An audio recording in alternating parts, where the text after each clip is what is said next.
আচ্ছা ভাবুন তো, আগামীকাল রবিবার দিন আপনি সকালবেলা বাজার করতে গিয়ে হঠাৎ একটা টিকিট চোখে পড়ে গেল আর মনে মনে ভাবলেন সেই টিকিটটি কাটবেন। অবশেষে আপনি সেই টিকিটটি কেটে বাড়ি ফিরে আসলেন আর কয়েক ঘন্টার মধ্যেই জানতে পারলেন যে সেই টিকিটেই ফার্স্ট প্রাইজ উঠে এসেছে। লাইফটা কেমন বদলে গেল না? ঠিক এমনটাই হতে চলেছে আগামীকাল 2রা জুন রবিবার দিন ছয়টি রাশির জীবনে। হ্যাঁ বন্ধুরা, আমি এই ভিডিওতে যে 6টি রাশির নাম আপনাদের সামনে প্রেজেন্ট করতে চলেছি, সেই 6 রাশির জাতক বা জাতিকা আপনি যদি হন তাহলে আপনারা খুব লাকি, কারণ আগামীকাল আপনারা হতে চলেছেন মহাকোটি। তবে আমি যে ভিডিওতে 6টি রাশির নাম বলবো, সেই রাশির মধ্যে আপনার রাশির নাম যদি পড়ে যায় তাহলেই যে নিশ্চিত রূপে আপনার জীবনে প্রাপ্তি ঘটবেই, এর দাবি কিন্তু আমি করছি না। এবার আপনারা বলতে পারেন কেন? তার কারণ হচ্ছে আমি এখান থেকে আপনাদের কারোরই ব্যক্তিগত জন্মছক বা হস্তরেখা কোনোটাই দেখতে পাচ্ছি না। আমি যে কথাগুলো বলতে চলেছি সেটি পুরোটাই ইন জেনারেল, অর্থাৎ সার্বিক।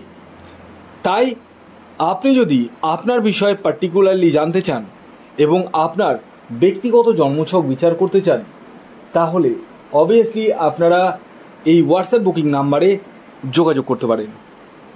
আপনাদের মধ্যে অনেকেই আমাকে মেসেজ করে বলেন যে স্যার রাহু রক্ষা কবচ নেব। তো রাহু রক্ষা কবচ এইভাবে নিলে তো হবে না। যারা জোরজবস্তিভাবে নিচ্ছেন তাদের কথা আমি বলতে পারবো না, কারণ রাহু রক্ষা কবচ প্রত্যেকেরই যে লাগবে এটা নয়, কিন্তু অনেকের ক্ষেত্রে লাগে না। অনেকের ক্ষেত্রে কিছু ক্রিয়ার মাধ্যমেও কিন্তু প্রাপ্তি ঘটানো সম্ভব হয়। তো কার ক্ষেত্রে লাগবে কার ক্ষেত্রে লাগবে না সেটা আগে ব্যক্তিগত জন্মছক বিচার না করলে বলা সম্ভব নয়।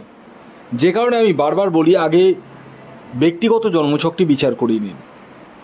প্রয়োজনে রাহু রক্ষা কবচ ধারণ করুন যখন আমি বলবো তখনই। আর আপনাদের মধ্যে যারা অলরেডি জন্মছক বিচার করিয়েছেন এবং যাদেরকে আমি বলেছি রাহু রক্ষা কবচ ধারণ করতে, তাদের মধ্যে অনেকেই অলরেডি বুকিং করে নিয়েছেন। আর যারা এখনও পর্যন্ত করেননি তাদেরকে বলবো অযথা টিকিট কাটবেন না। যখন জন্মছকে প্রাপ্তিযোগ রয়েছে আপনার, এবং আমি যখন অলরেডি বলেই দিয়েছি যে রাহু রক্ষা কবচ লাগবে, তাহলে লাগবেই। হ্যাঁ, আপনারা ইমিডিয়েটলি রাহু রক্ষা কবচ ধারণ করার চেষ্টা করুন। আর যাদেরকে রাহু রক্ষা কবচ নিতে বলিনি, তারা যদি আমার কাছ থেকে তো পেলেন না রাহু রক্ষা কবচ, অন্য কোনো অ্যাস্ট্রোলজারকে দিয়ে রাহু রক্ষা কবচ যদি নেন সেটা আপনার বিষয়। আপনার যদি টাকা বেশি হয়ে থাকে নিন, অসুবিধা নেই, কিন্তু যেখানে প্রয়োজন নেই সেখানে আমি তো দেব না। যাই হোক, আসুন আগে আমি আপনাদেরকে জানিয়ে দিই আগামীকালের শুভ সময় কখন রয়েছে এবং কখন রয়েছে অশুভ সময়।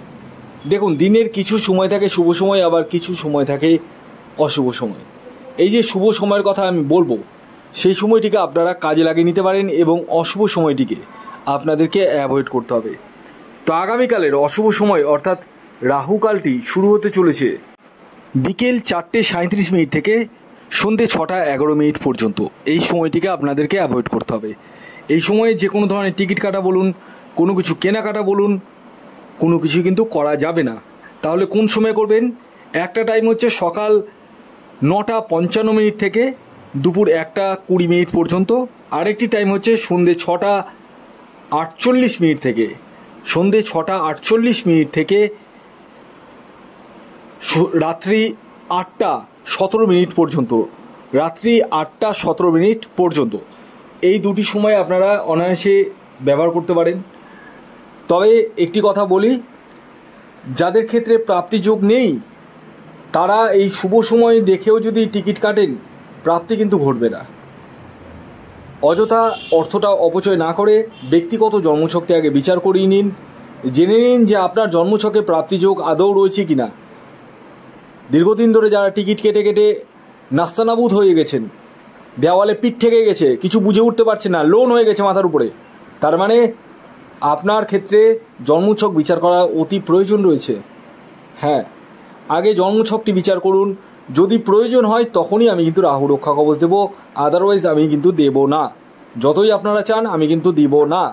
কারণ আমি যখন দেখতে পাবো যে দরকার নেই তখন আপনারা চাইলেও আমি দিব না। যাই হোক, আসুন এবার আমি আপনাদেরকে জানিয়ে দিই আগামীকাল 2রা জুন রবিবার দিন কোন 6 রাশির হঠাৎ বা আকস্মিক অর্থপ্রাপ্তি ঘটতে চলেছে। তো প্রথম যে রাশির নাম বলবো, যে রাশি আগামীকাল 2রা জুন রবিবার দিন হঠাৎ বা আকস্মিক অর্থপ্রাপ্তি ঘটতে চলেছে, সেটি হচ্ছে মিথুন রাশি। মিথুন রাশির জাতক বা জাতিকা আপনি হলে আগামীকাল 2রা জুন রবিবার দিন আপনাদের জীবনে হঠাৎ বা আকস্মিক অর্থপ্রাপ্তি ঘটতে চলেছে। আগামীকালের আপনাদের ইন জেনারেল টার্গেট নাম্বার 1 এবং 5। খেয়াল রাখবেন এই টার্গেট নাম্বারটি কিন্তু ইন জেনারেল অর্থাৎ প্রত্যেকের জন্যই প্রযোজ্য। এর পরবর্তী দ্বিতীয় যে সৌভাগ্যশালী রাশির নাম বলবো, যে রাশি আগামীকাল রবিবার দিন হঠাৎ বা আকস্মিক অর্থপ্রাপ্তি ঘটতে চলেছে, সেটি হচ্ছে সিংহ রাশি। সিংহ রাশির জাতক বা জাতিকা আপনি হলে আগামীকাল রবিবার দিন আপনাদের জীবনেও হঠাৎ বা আকস্মিক অর্থপ্রাপ্তি ঘটতে চলেছে, অর্থাৎ আপনারাও কিন্তু কোটিতে খেলতে চলেছেন। আগামীকালের আপনাদের ইন জেনারেল টার্গেট নাম্বার 4 এবং 1। এর পরবর্তী 3 নম্বর যে রাশির নাম বলবো, যে রাশি আগামীকাল রবিবার দিন হঠাৎ বা আকস্মিক অর্থপ্রাপ্তি ঘটতে চলেছে, সেটি হচ্ছে বৃষ রাশি। বৃষ রাশির জাতক বা জাতিকা আপনি হলে আগামীকাল রবিবার দিন আপনাদের জীবনেও হঠাৎ বা আকস্মিক অর্থপ্রাপ্তি ঘটতে চলেছে। আগামীকালের আপনাদের ইন জেনারেল টার্গেট নাম্বার 3 এবং 6।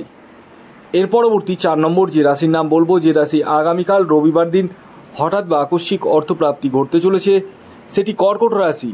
কর্কট রাশির জাতক বা জাতিকা আপনি হলে আগামীকাল রবিবার দিন আপনাদের জীবনেও হঠাৎ বা আকস্মিক অর্থপ্রাপ্তি ঘটতে চলেছে। আগামীকালের আপনাদের ইন জেনারেল টার্গেট নাম্বার 9 এবং 6। এর পরবর্তী 5 নম্বর যে রাশির নাম বলবো, যে রাশি আগামীকাল রবিবার দিন হঠাৎ বা আকস্মিক অর্থপ্রাপ্তি ঘটতে চলেছে, সেটি মীন রাশি। মীন রাশির জাতক বা জাতিকা আপনি হলে আগামীকাল রবিবার দিন আপনাদের জীবনেও হঠাৎ বা আকস্মিক অর্থপ্রাপ্তি ঘটতে চলেছে। আগামীকালের আপনাদের ইন জেনারেল টার্গেট নাম্বার 7 এবং 3। এর পরবর্তী শেষ যে রাশির নাম বলবো, 6 নম্বর রাশি, যে রাশি আগামীকাল রবিবার দিন হঠাৎ বা আকস্মিক অর্থপ্রাপ্তি ঘটতে চলেছে, সেটি হচ্ছে তুলা রাশি। তুলা রাশির জাতক বা জাতিকা আপনি হলে আগামীকাল রবিবার দিন আপনাদের জীবনেও হঠাৎ বা আকস্মিক অর্থপ্রাপ্তি ঘটতে চলেছে। আগামীকালের আপনাদের ইন জেনারেল টার্গেট নাম্বার 7 এবং 8। ভিডিওটি এখনকার মতো এ পর্যন্তই। যদি ভিডিওটি ভালো লাগে অবশ্যই লাইক করে দিন, শেয়ার করে দিন। সাবস্ক্রাইব না করে থাকলে সাবস্ক্রাইব করে ফেলুন। ধন্যবাদ।